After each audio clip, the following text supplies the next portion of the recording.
Journey 2020, I'm Charles Morris, will be come to you every Monday at 7 p.m. right here at www.thejourney2020.com. We're on Twitter, Periscope, and Facebook. And as we live more and more into the world of social media, you learn to hit the like button.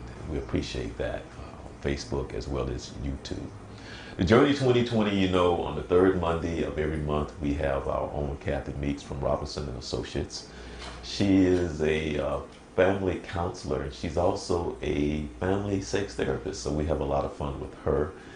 And either on the fourth Monday, we have Akina Krumah from Young Fathers of Central Florida with a great, he taught me this, not a program, an organization, programs within the organization. He has 9 programs within the organization, which is, I would say, probably a very unique organization, helping young fathers as young as 12 years old, stepping up into the role of understanding what it is to be a father.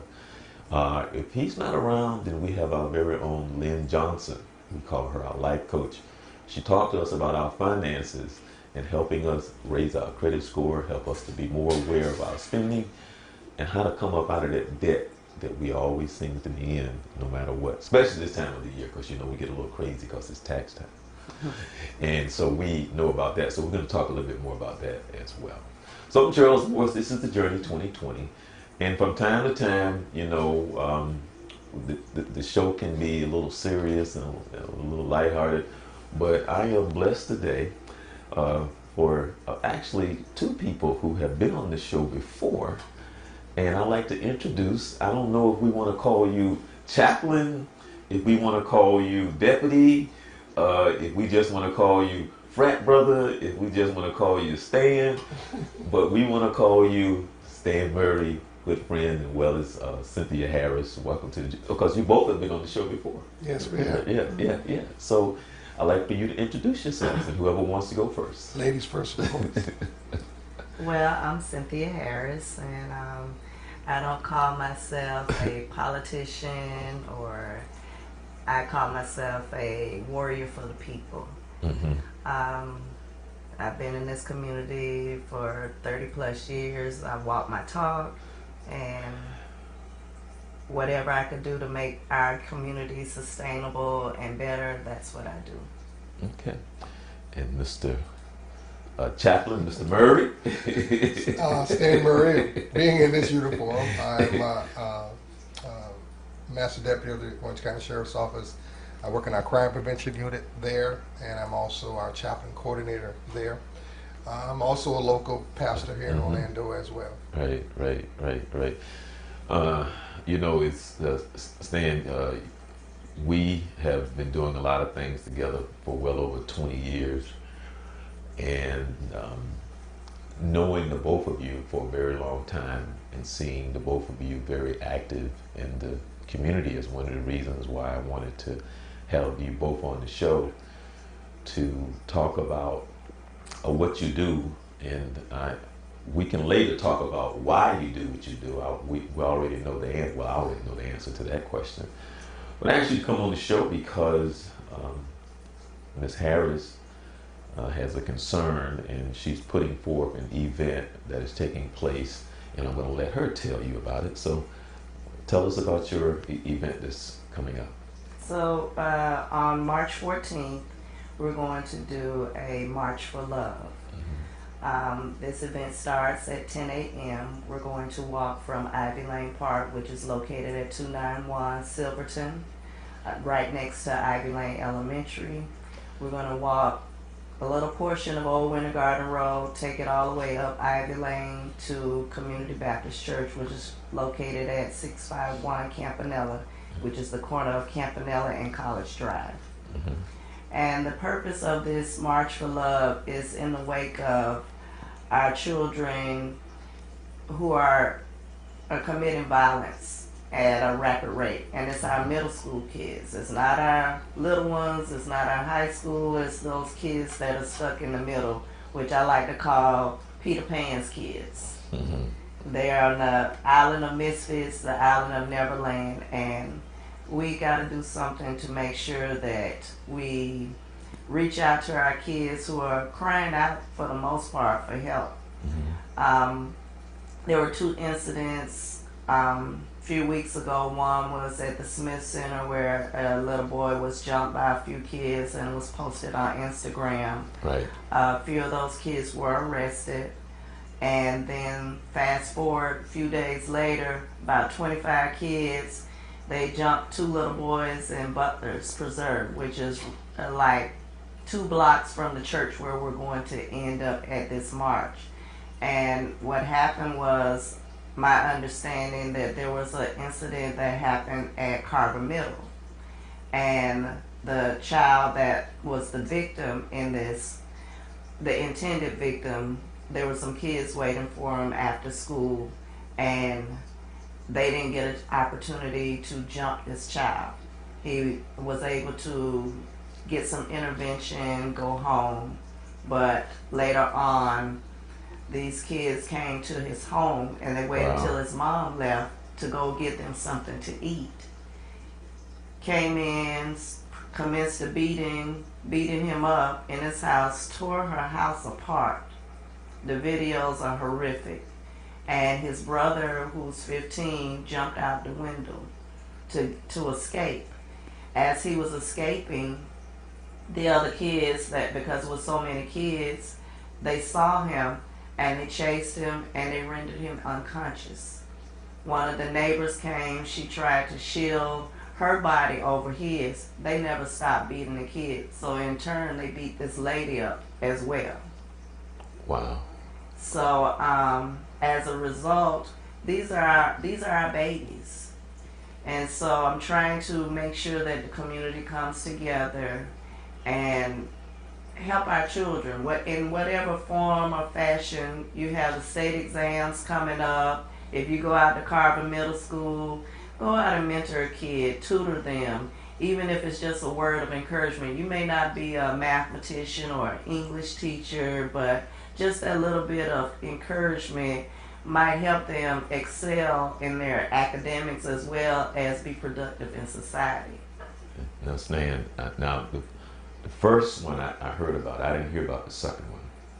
So I'm sitting here and I'm a little blown away because, first of all, I can't relate, which means I'm probably out of touch. And what I mean by that is that as she was telling the story, I'm trying to figure out how do you get 25 kids together to say, this is what we're going to do. I may see maybe one or two, to say, but to have that many come together to say whatever that is, right, to be so bold. Well, you're talking about now the power of technology. You can, if you can get millions to watch you go Facebook Live, how hard would it be to get 25 people to show up in the same place? Well, that's not what I'm talking about. I'm talking about the mentality. The mentality of the act of to go say, I'm going to go beat somebody up, and let alone go into their home. Well, as you just stated, you are outdated. Yeah, you're well past outdated.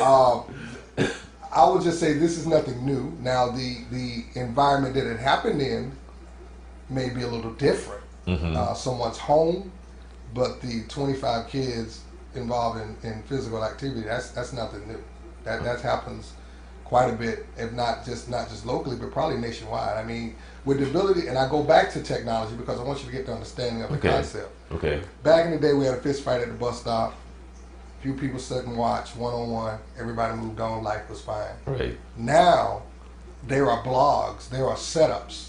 Kids have made their own channels that they are actually putting all school fights, all incidents, all neighborhood fights on their channels, on their pages. Now, of course, a lot of this stuff is not, quote unquote, caught by, Facebook or YouTube, I guess, in enough time to dismiss them or erase them or delete them. But the point of it is, once it goes out, mm-hmm, it's out there. Right. And so what you end up having is the desire for this stuff to be seen. And so with a lot of our young people, we talk about knowledge is information. Well, I mean, knowledge is power, but any kind of knowledge can be powerful.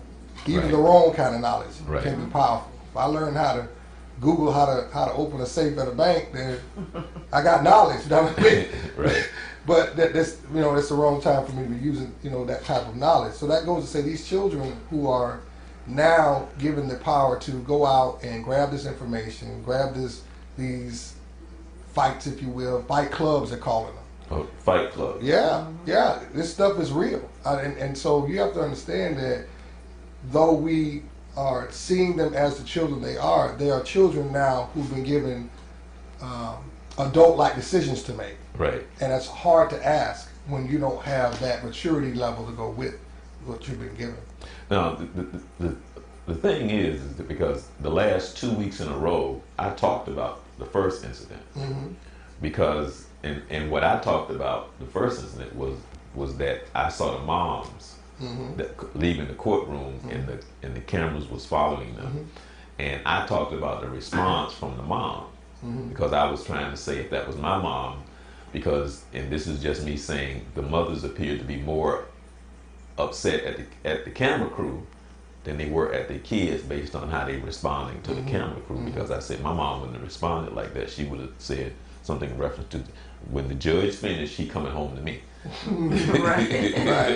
She wouldn't have said about that. No, it wouldn't have been like that. My mom would have let the judge gonna do what he gonna do, and then and he had to come home to me. Then he got to answer to me for this foolishness.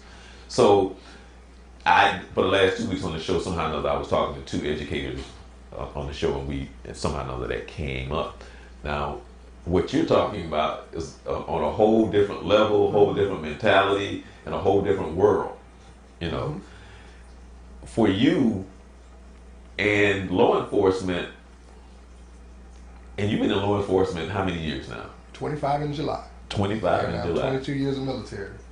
How has it transitioned to we're having this conversation now for when you first started, and what are some of the things that law enforcement does as far as just meetings and conversations about where we are now and the things you face every day that I'm looking at like this is crazy? Well, I think we're also looking at just even from a community standpoint.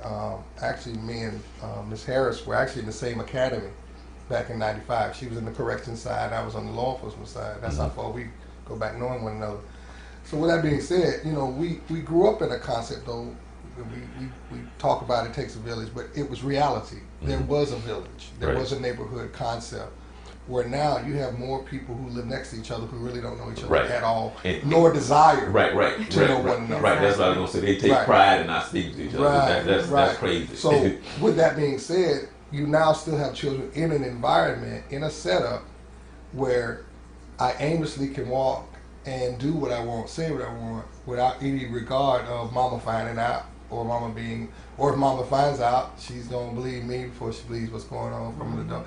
Similar things like that. But as far as law enforcement is concerned, our interactions, and I tell people all the time, we're all products of our environment. I mean, law enforcement officers are the same ones that go to the same Walgreens. Some of them even go to the same churches or similar churches or whatever go to the same Winn-Dixie's or Walmart. So we're just people too. However, with that being said, this whole generations of change where you now don't have to really have really good social skills. Maybe it's me, but from what I see, most young people, or a lot of young people, I'll use a lot of, don't communicate well. They can text well, they can email well. Right. They don't converse by speech well, language well. It's very uncomfortable for them. They're closed answers. They don't really exhort anything that they speak about. So with that being said, that's they a bottle good point, all that up. That's a great point. Yeah. So with that meaning, if you talk about any type of war or any type of battle, what is a treaty? Two people sit down and try to find a way to make an amicable truce to move forward in life. Well, if I don't have good communication skills and you don't have good communication skills, that's probably not going to happen. And depending on who my group is, and depending on who your group is, they're going to influence me to either, continue this rivalry, continue these issues. Hey, I heard this. Hey, I heard that. I was a school resource officer for 5 years at one of the major high schools in Orange County. Yeah. Okay. And a lot of the fights we had, 90% of them were female fighting, right? Okay. And a lot of it was because, the girls would share secrets or share how they felt about things, people, places, whatever. And then somewhere down the line, my wife uses the word caddy. And then we get caddy. The young girls would get caddy. In high school, they already caddy. I call it messy, but whatever, right? Petty. All those little key words. And they would eventually, they were talking before school was out. The summer, they didn't really communicate. They come back to school, they got new friends. So the first thing the person thinks about, what? You talking about who? Me. You must be talking about me. Mm-hmm. So then they get a middle person who works both sides of the table and says, girl, I don't know anything. And even with the boy fighting, the boy fighting was a little different. Generally, we don't give up information. Right. Usually, it takes a while to learn one another, to build those relationships. Some of it may be, but I go to the adding of the internet. That kind of puts the pots into the play, and then somewhere along the way, I would find out that there may have been some female connected in some kind of way. Either they both liked the same girl, or they were friends with the same girl, and she was sharing information that she heard from somebody else that she heard from somebody else. With all that being said, once again, you have young people who are getting all of this knowledge, but don't know what to do with it. Yeah, overload. I gotta fit in. Mm-hmm. If I don't fight, I'm gonna get fought on. If I don't go along with this, then they're gonna be beating on my door tomorrow night. A lot of that is going on. And what I learned when we had the mentoring program that you helped us with throughout the years back in the day, I had to change it from a youth mentoring program to a family mentoring program. Okay. Because the parents didn't have a problem dropping the kids off. They didn't have a problem with picking up the kids. But I didn't want them saying, well, I'm going to call Deputy Murray. No, they needed to know you were in charge. Right. Mm-hmm. And so we're asking our young people now, who runs their home? Is the parent really running their home? A lot of them now, grandma or auntie or uncle is raising them now. And grandma, she can barely stay up after 8 o'clock. So if they come out the window at 10, she don't know, right? Right. So by the time, and then of course, we talk about other things, but with all that being said, put all that together, Charles, and ask why our community struggles. And there are many variables because you mentioned the response that the parent had to the media. Mm-hmm. It puts a bad stigma, especially on African American parents, because all parents are not like what you saw on the news. Right. So, but when you see that, the first thing is like, oh, it's at home, it's a home life. And it's not always the home life, because there are some good parents out there that are very involved with their children. I'm a living witness because my personal experience as a parent, I was very active. It doesn't mean that because I wasn't active as a parent that my child didn't make poor decisions. Mm-hmm. One of the things that I always told teachers when I went to parent-teacher conferences is, I don't have dumb kids. I have kids that do dumb stuff. Right. They make bad choices. Right. And because they make these bad choices, then they always try to make it a reflection of the parent.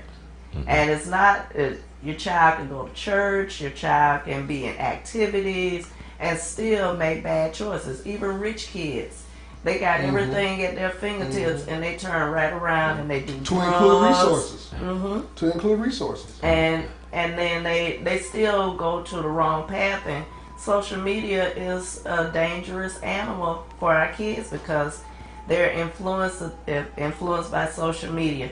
They're influenced by television. I look at television now, nothing's censored. You got children on TV shows, they're using profanity.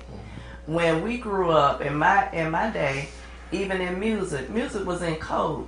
Now, ain't no code in it. It's just flat out in your face. If everybody's bees and whores and tricks and thoughts and you name it, it's said, and it sometimes it's bleeped out, but you already know what the bleep is. Right. So, and then the nudity, you had to stay up extra late in my day to try to watch something that had some nudity. Now that's in your face, even on prime television. Right. So these kids are exposed to so many things, and they're confused because if we don't get a grasp on it and get a whole lot of kids and say, look, you might see this, but this is not the appropriate way to act. So, and that's why I created this rally coming up next week so that I could bring a lot of community partners. I have Bob Wesley. He will be there. He's the public defender. When our kids and even our adults, when they get in trouble, we can't afford to get a lawyer. Whose office that we have to turn to? Public defender. Mm-hmm. Our fire chief, he'll be there, or from Orlando. Who's the first people that are on the scene when some type of incident happens? Our first responders, our EMTs, our fire department, our law enforcement. They are the first people that interact with your families, whether it's your children or whether it's adults. These are the players that will be at this rally, because at the end of the walk, we'll be having a conversation. And we want parents to come out. We want you to bring your kids. I have a student government president from Valencia College. He'll be there. He's young, so he can tell his story. He has a remarkable story to tell about how he got to where he was, because if you listen to his story, you would have never thought that he would have made it to college. He would have even been student government president at all.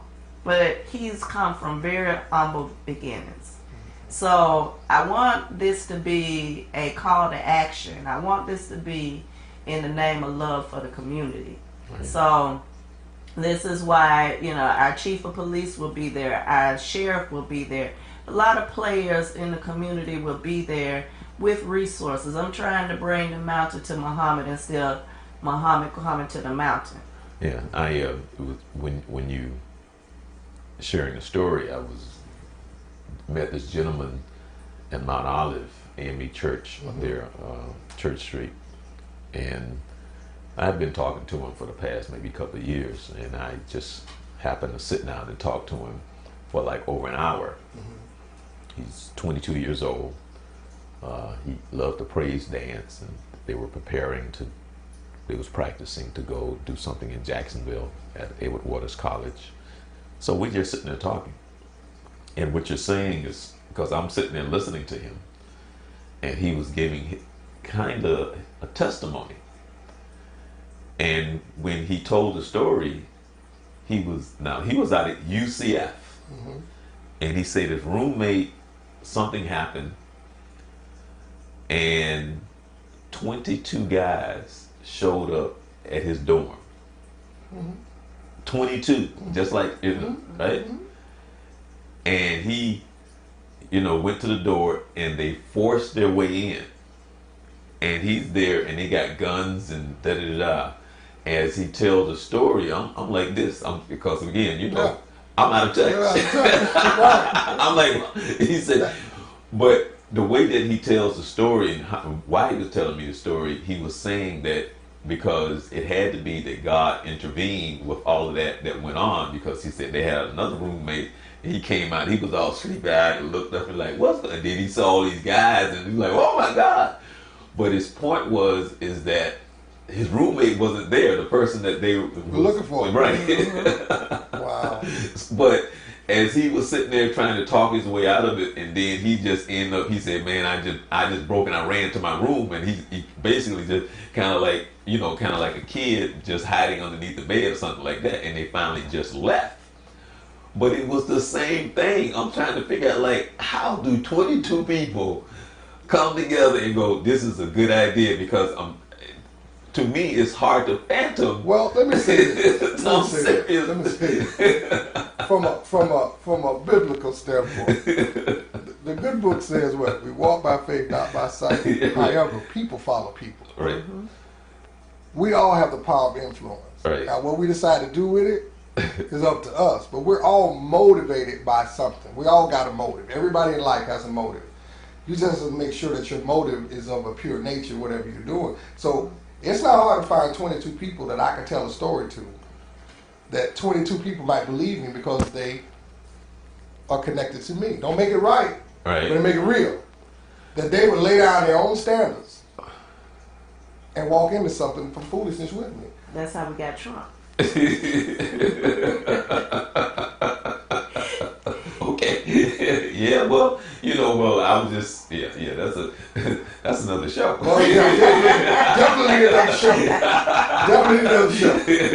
But with that being said, I just want to reemphasize, even for us at the Sheriff's Office, this Friday I will be at the Valencia West Campus, and we'll have a large majority of our SGA students from high school. And I have this session that I do called Positive Police Interaction. What I really do is I teach them everything from reasonable suspicion all the way to probable cause. And then I scenario through with them also getting to play the role of not only just a person standing on the corner, but they also get to play a little bit of law enforcement. So we interact in that every year. So this year we'll be at Valencia West all morning from 8 to about 12 noon.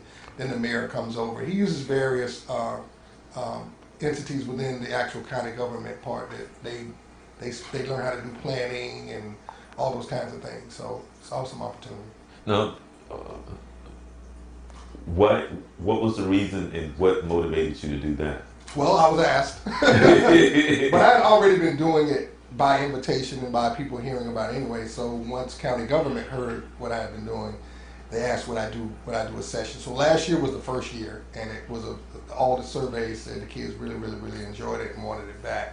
So we're going to come back with it again this year. Okay, we're going to get back to Cynthia and the rally, but let me ask you this right here: have your role changed at all? Because now, aren't you chaplain?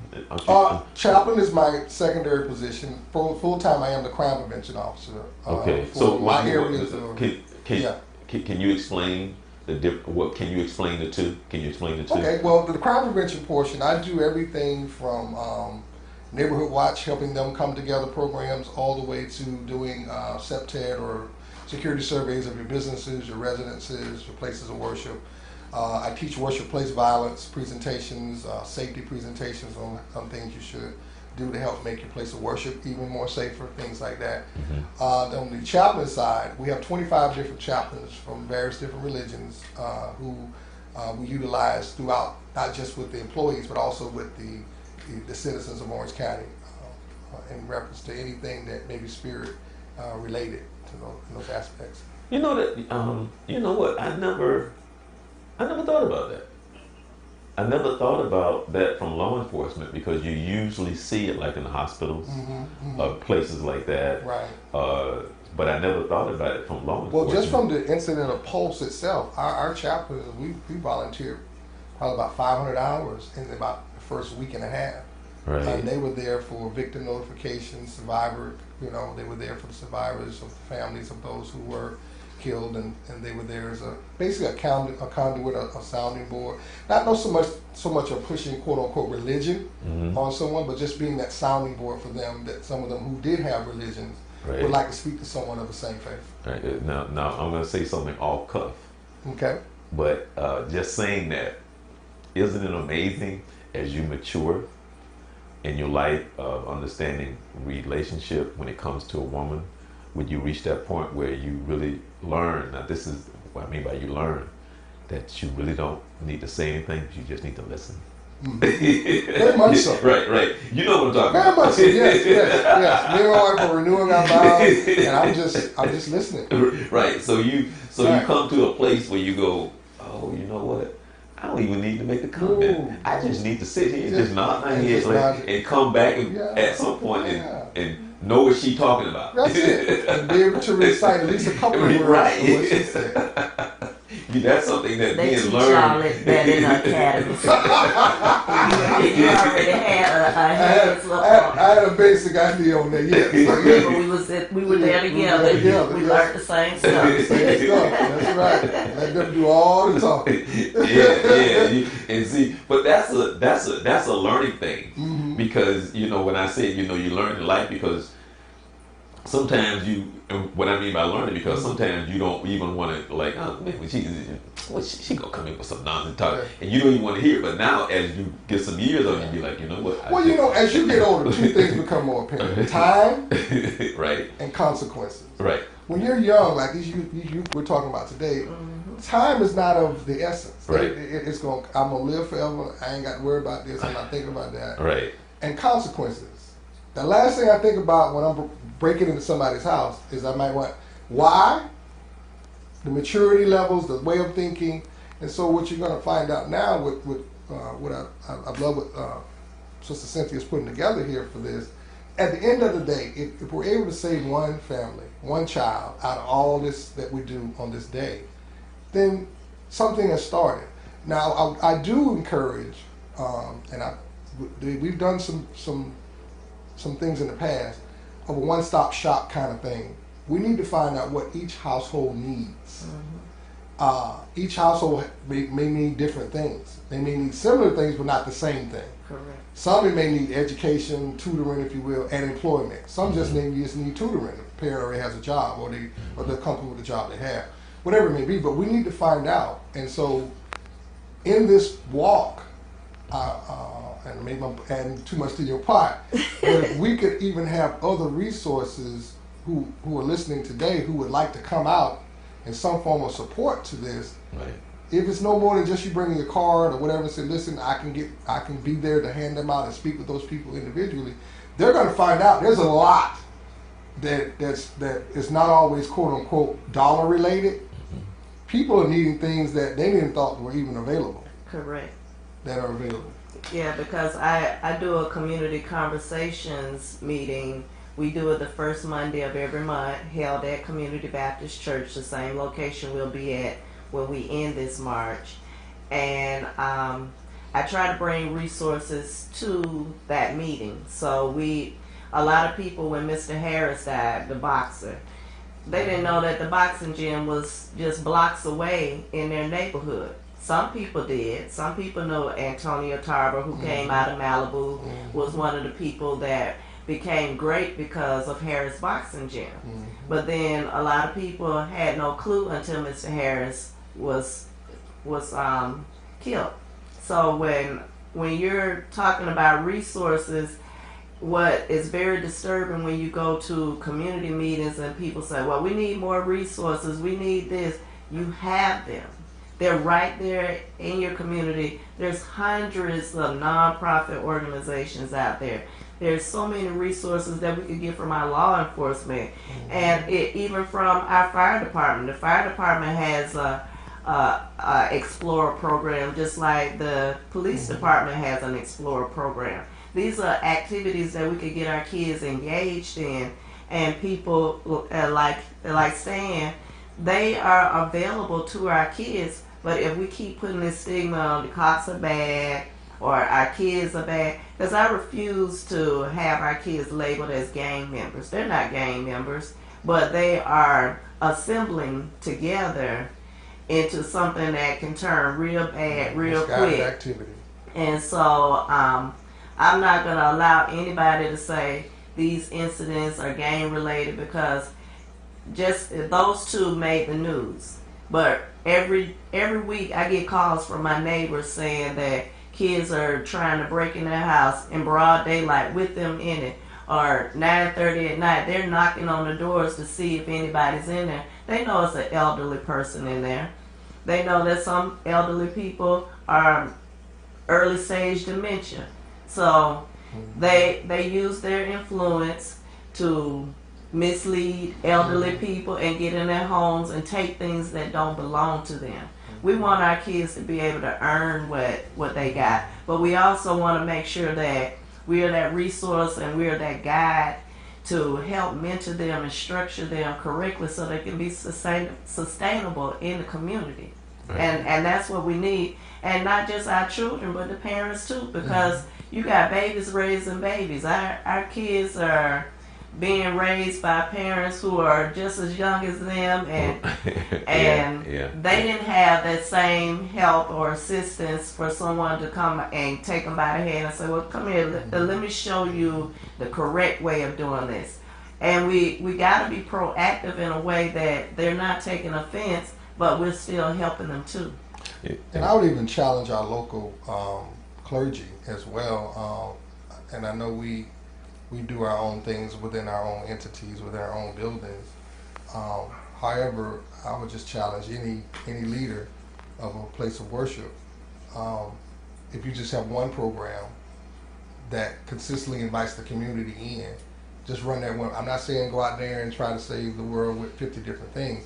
Just one thing. If it's feeding kids after school, run with it. If it's tutoring, run with it. If it's Friday night hangouts, run with it. And run it consistently, that the opportunities for people to say, well, I don't have anywhere to go. I don't have any kids. I can't take my kids. Look, they got this going at this place. And then promote it through your ministry so that your congregants can go out and let everybody know, this is what we have at our church. This is what we have at our place of worship. This is what we do. And just market it well enough, because once again, who you're trying to reach is what? If you can get 22 people to show up for a fight, you can't get 22 kids to show up for a Friday night for a movie? Right. And there are churches that do have activities within their church, but nobody knows about it except their members. Right. And so you can't confine these activities just to your church. Pastor Morris from Carter Tabernacle, he's going to be one of our speakers. He has a wealth of insight and information. He used to be a state rep in St. Louis. So, he knows the political side as well as the clergy side. So you're trying to bring people together that can say, well, you know what? I was on the streets and I pulled myself up. I was doing bad, and look at me now. So it's not a matter of trying to ridicule families into thinking that there's nothing going to be good for them at the end. They can look at other people who've been down that road and say, well, you know what, if they made it out, I can make it out too. And that's the whole purpose of this Love March, is to come together and make sure that our community understands that they're not alone. The struggles that they're facing, everybody has some type of struggles. I may look perfect, Stan may look perfect, but internally, we all, as members of this community, we got something that we struggle with, and you can't say I don't need nobody's help. Everybody needs somebody. But I would even go as far as to say, I think we're very good at telling our community what it needs. Maybe we're not spending enough time asking what they need. Now, maybe they don't know what they need, but I think at the end of the day, we should at least put the responsibility where it needs to go first. Right. And that's the people who live in the communities where this is going on, and say, well, what do you think we should do? How do you believe you are part of what needs to be done? Because it's easy to say, well, we just need more police. Right. Well, history has shown that more police in the neighborhood, though it may curb crime, it only defers it to another area. Okay, everybody's semantics and numbers teach you that. What I'm saying is, what can the community itself do to be empowered? That they can say, we adopted an apartment complex, our place of worship, and so we host a lot of our stuff we do for our youth. We bus up our youth and we go to that apartment complex.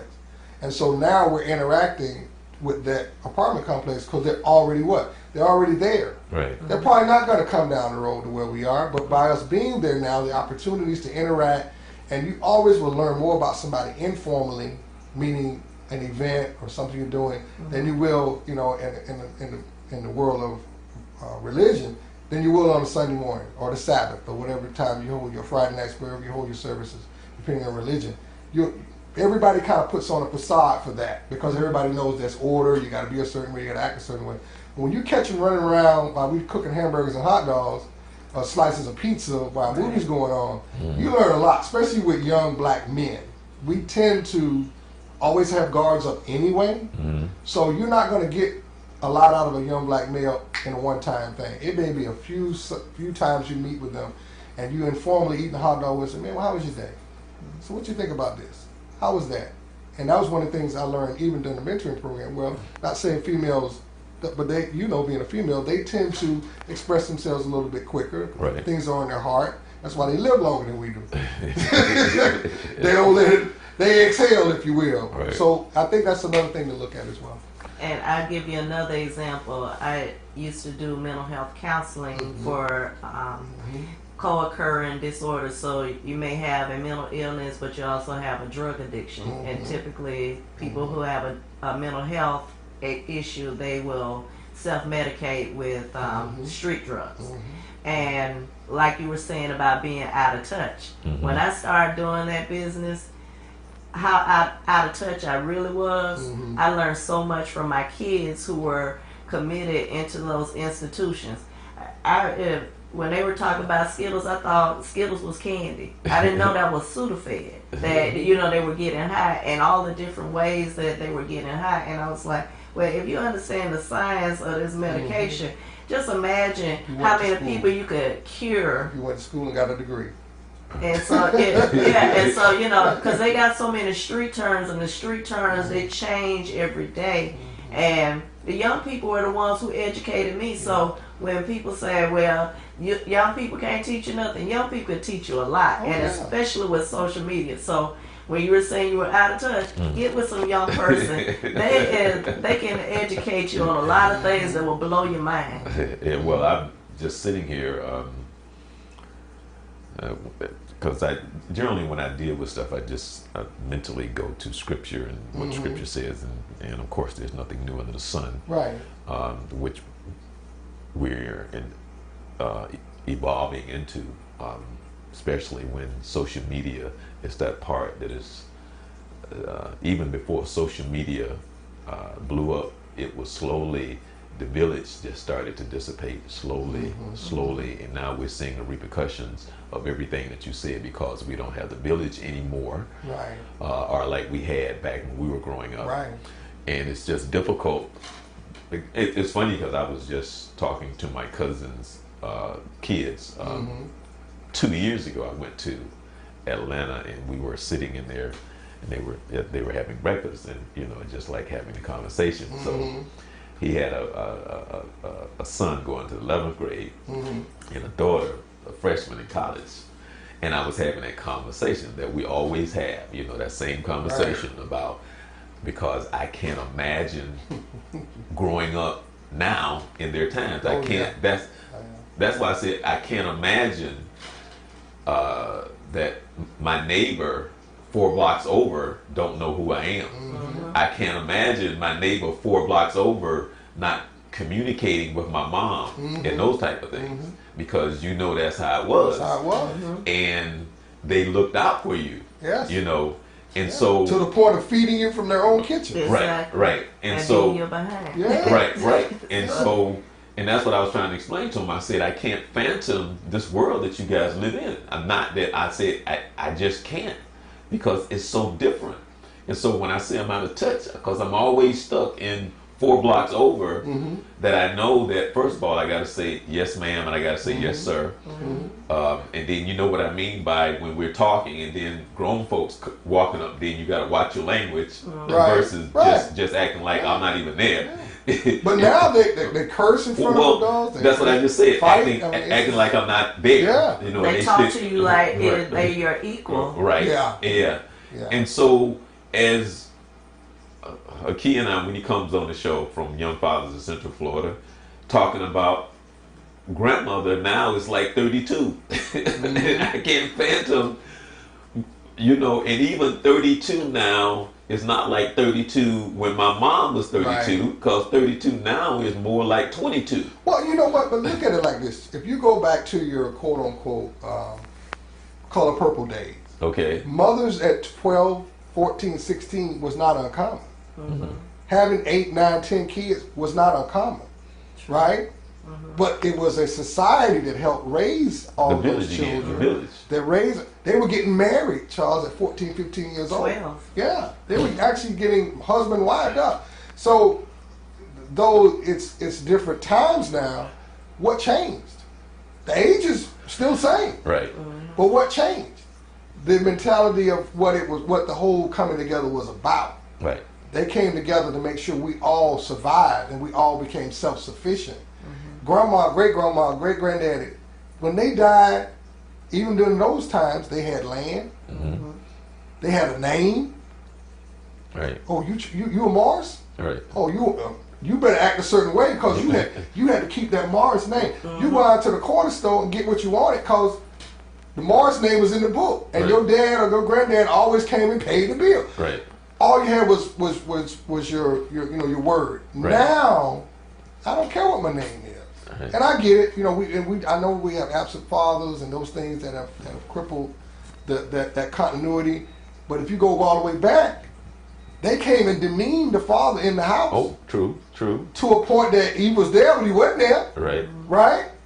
or he left and he never came back because whatever happened. So it's still a society thing. I think we have not done well transferring. Though we talk about quote unquote slavery, but we don't tell them how we still evolved and moved forward and got into those other things. That's a whole nother conversation. But even when you dated, it was They call it coping. They were like, well, There were who your boundaries. people? That's right. Who your people? It's important. What church you go to, and then you sitting there and you having this conversation with an elder, and they're like, "Oh, child, that's so and so's daughter, that's so and so's son. Oh, y'all related." So they squash that real quick. Yeah. So, which is funny because I was going to say something else, but I sent my DNA into Ancestry. Yeah. Man, I didn't realize I had so many cousins that I know nothing. I mean, it came back. I got thousands of cousins out there that I know nothing about. Right. And they're showing me first cousin, second cousin. But back to what you were talking about, what we were talking about in general, that she was just looking at my Facebook page, right? And she said, you got this funny look on your face, on this picture. And I said, that picture was taken at my mom's funeral, right? So that's why I'm sitting there with this look. Right. But the point that I'm making was I was telling her about my aunt. Now, I was telling about the other person that's on that page is my mom's sister. And my mom's sister had 15 kids. The lady that's on that page had 15 kids. But the deal was, as I told her about how my aunt was really like the Sarge, the General, the Chief, the Admiral of the family. Right. She raised all those 15 kids, including my mother's 6, including my mother and her sister. So it was just well known in the family, she was the chief. Right. So she played that role. And so she had a part in all of my mom's 6 kids. She had a part in raising my mom and her sister, and she had a part in those 15 kids. Right. And we were all connected like that. And that's what we had been talking about. Because she was the one who taught me, yes ma'am, yes sir. Her favorite thing was when you walked in the room. you speak. I didn't wake up with you this morning. You can't say good morning to me. Right. Right. I didn't wake up with you this morning. And so that discipline, And so as we no longer, as I was talking to my cousin's daughter and son, Right. and I'm trying to fathom, and I'm still blown away by what I'm hearing, because there's a side of me that realize what they're truly missing. Let alone in our society how we're suffering, but how that's long term, because you understand what I mean by when people do something, you're not changing lives, you're changing generations, and that's the key of what you do. Right. You're not changing lives, you're changing. I mean, we've grown away from everything. Right. I mean, from the foundation of even in your basic quote unquote religions, and not saying that people aren't doing it correctly. I'm just giving my insight on it. But I don't even want to know my pastor. Why wouldn't you want to have somewhat of? I'm not saying you got to be best buddies, but why wouldn't you want to have a relationship with the person who's bringing you a vessel of the word? Why are you comfortable with sitting all the way in the corner, never communicating, never connected with anyone in the ministry, just show up on Sunday and leave and say, I'm doing God's work, when we're supposed to come together, not attending assembly. But you know what's strange to me, and this is not a knock on mega churches. I'm not knocking mega churches, but I don't understand people who go to churches and they don't have, like what you said, that don't have a relationship with the pastor. The pastor don't even know you, let alone the people in the church. And I'm talking about these big churches that you go to. That is just so bizarre to me. Because some churches are business and they're not about God's business. This has nothing to do with the church. I'm talking about me personally. Right. A person understanding that I need a relationship with my pastor. To understand what a church is supposed to be, I need to know these members. We need to talk. But to walk into a church, and I call this my church, and you don't know if he even came to your funeral, he gonna give a general whatever it is that he don't know nothing about you. So I don't, and I'm not knocking mega churches. That's not what I'm saying. Well, yeah, I just don't I'll say understand this how much you to say belong this to this much. church. There is a very prominent church here in Orlando that is very large, and every Sunday after that pastor is done, he walks down and he stays to have access. Mm-hmm. And those who wish to go visit and shake his hand, they do that. Those who don't, they head on out that back end and they go wherever they got to go. Mm-hmm. However, I say that to say just him willing to be accessible. Oh yeah. Is key. Now, what are we saying to our kids? Sometimes we are having mega house mentalities. Well, definitely. We're walking in the door. We don't communicate. We close our door. Our kids close their door, and they don't know their pastors. Right. Right? They don't know their parents. That's They it. know who their parents are because they got the same last name or whatever. Right.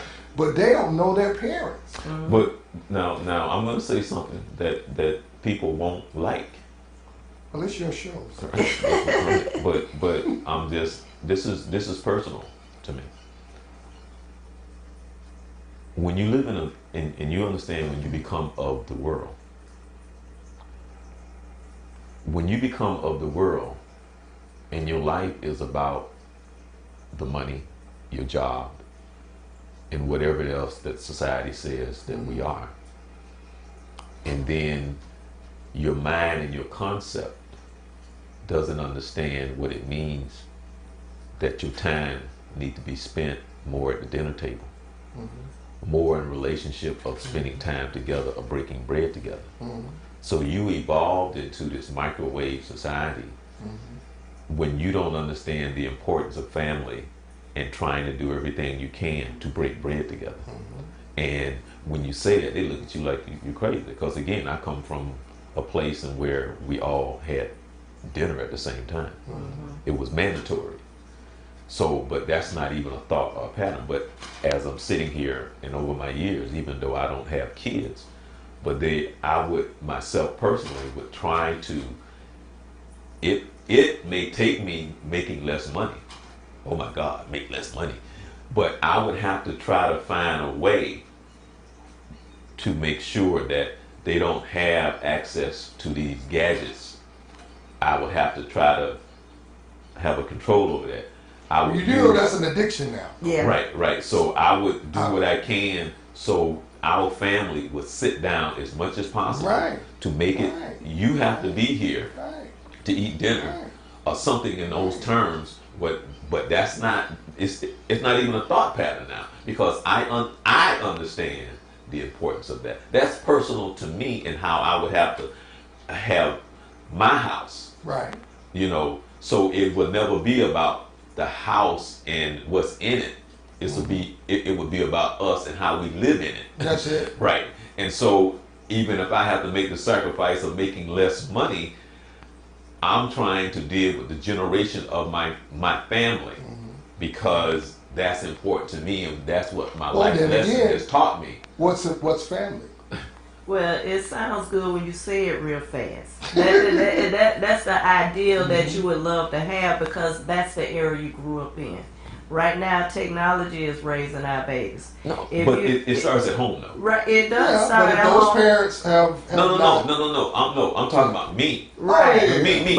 I'm not talking about nobody else. Oh, okay. No. I'm making reference to me. Well, I think we all grew up in a similar Right. So situation. idealistic that we grew up the same way. Right. However, now you have parents who technology is raising their kids because they may have to work in the evening time, and so that's no different. So we were latchkey kids growing up. Now they're technology latch. Well. And so, well, we gave them pacifiers instead of bottles. Well. This is. Remember, I told you the last two shows, and now you would know this. You would know this, and I asked the question, and one of it was like really funny. I said, "Why is it when I was in church, I had to be quiet, and I was told to be quiet, versus somebody giving me something to be quiet? So I had to sit there and pay attention. And make it work. And heaven forbids if I fell asleep. Yeah. Lord have mercy. You got that switch. But I was told Yeah. that I had to be quiet. Mm-hmm. I didn't have anything to entertain me. I didn't have anything. But then go back to this. But We were brought up all week long ready for Sunday, though, Charles. We weren't just brought in Sunday morning, dragged in, Exactly. and don't you say nothing. Uh-huh. We were given godly attributes all week long. Grandma, she ironed our clothes. Mama ironed our clothes Saturday for Sunday. Right. She cooked Saturday for for Sunday. Sunday. Right. Sunday was a work day. That You was got a up, Saturday. you raked yards, you cut grass. And if there was enough Right. time, maybe you caught 30 minutes of Bugs Bunny, maybe Right. you did. It always You're right. on the corner how she felt, right? Right. But we had all of those team building Right. Right. attributes so that when we came Sunday morning, we never, do you ever remember complaining about it? No. You didn't know any better. It wouldn't have done any good anyway. Right, but I'm saying you didn't think outside of what you were brought up in all Right. week long. All the concepts were there. I remember having a 5th grade teacher who the first thing they did when we came to class was Pledge of Allegiance, and she did Psalms 24. Right.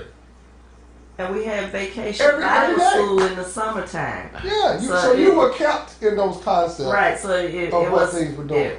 growing up. You had vacation Bible school. You went to church. That was your after school program in the summertime. So you didn't go to a rec center, and if you weren't in church, you was at home, and you better not go out that door. And even if you were part of a rec center, the attributes there were the same at church, at home. The people who were over it, the same person who was probably running the rec center was a deacon at somebody's church. You hear what I'm saying? I mean, you couldn't get away from it. Or your school teacher. Right. You couldn't. Yeah, you couldn't get away from the concept of order, no matter where you went. Whereas now, And so order you're is a running broad word. Mm-hmm. Now, we're about to wrap it up here, so you got to give us a quick overview about your event. And if we would like to find out how we can participate ourselves, so you need to give us a quick overview real quick about your event. The date, the time, where, and why. March for Love, March 14. Lineup is at Ivy Lane Park, which is 291 Silverton Street, next door to Ivy Lane Elementary. Lineup is between 9. March starts at 10. It's about a 30-minute walk, 1.2 miles to Community Baptist Church, which is located at 651 Campanella. If you cannot march with us, meet us at the church. The conversation will start promptly at 11 a.m. and we'll have plenty of opportunities for you to have a conversation about things that you need help with and how we can help. If you want to participate or become a vendor, 407-583-7599. 407-583-7599. I'm Cynthia Harris. I am organizing this, and I welcome all help.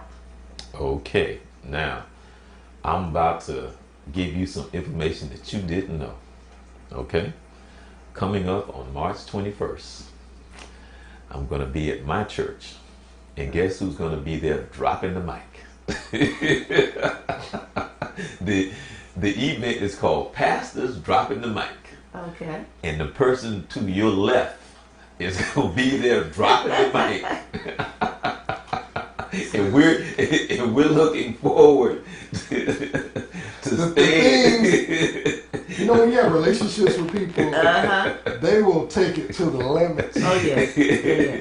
But because he's my brother, it's hard to tell him no to anything. So I feel in your shoes. Yes, I'm conceding this. So This is not my strong attribute. I'll be honest. I hold a note for a couple seconds. no, because see, let me tell you what happened. Like I told him about it, right? Mm-hmm. And so I'm saying that. So he came to my church, and he started singing, and I looked at him like, how he don't say he don't want to be part of Pastors Dropping the Mic? Because he looked at me like I'm crazy. I said, oh no, you're not gonna get away with that. And so what it is, it's an event in which we're going to have a night of worship and praise. And we're just coming together to have some fun. We're using it as a fundraiser for the upcoming events over the summer, like the What's My Anti-Drug Summit. We're using it for the Gospel Teen Idol. We're also trying to do a fundraiser for the second annual Fight Like Francis Breast Cancer Awareness. Right. So that's the kickoff of what's coming up for the summer. But it's really just a night of fun and just praise and worship and just coming together and to see Stan just go. And all the reason why you need to be at my event so that you can make sure that you have that information for as an option for the members of our community to participate. You're not helping me. Well, no, if I got your back. Oh, you got me. I'm just grateful to Remember, we go way back. I know. I got to slam you around a lot of times. It's been an honor. I just want to say, I think I'll believe on behalf of the Orange County Sheriff's Office. I know Sheriff Mina's going to be there, and he'll be available for any questions they may have on the law enforcement. And I would just ask people, at the minimum, come out and share your thoughts of what you believe your community needs. Sometimes, as I say, we're answering the call. But are we answering the call? You live there. You know more than anybody what you believe your community needs. Does it need more cars or does it need more care? Right. You know, when you talk about law enforcement, what can we really come in there and help you with that you think would help get your community to a place of what you would call safe? Right. Basically, help us help you. Right. Exactly. Right. And actually, Stan, you know what? And I've been trying to get Stan to come on the show. I'm so happy he was able to, because you have no idea how I've tried. Because he's busy, and I know that he's busy. But I would like to do a follow up from this show about what is it like now seeing these young men of color, and what is it like more even for you from the spiritual side, but also from the side of law enforcement, that you got to do what you got to do to do what you got to do, you know, and what is that like, and what are some of the conversations that you try to have? I don't want you to answer that now, but what are some of the conversations? When do you see an opportunity that you can intervene just in conversation, just by putting your hand on the shoulders, as you also have to put them in the back of the car? You know, so I would like to have a conversation with you about that. And again, real quick, give us the date and the time. March 14th. March starts at 10 a.m. Conversation starts at 11. We'll be lining up between 9 and 10. Okay. Well, certainly hope that you will attend, and we also hoping that you will come out and watch Drop the Mic on March 21st. And this is the Journey 2020, where we come to you every Monday at 7 p.m. And for questions or concern, you can always email us, text us, and so on and so forth. Everybody, enjoy the rest of your week. You be blessed.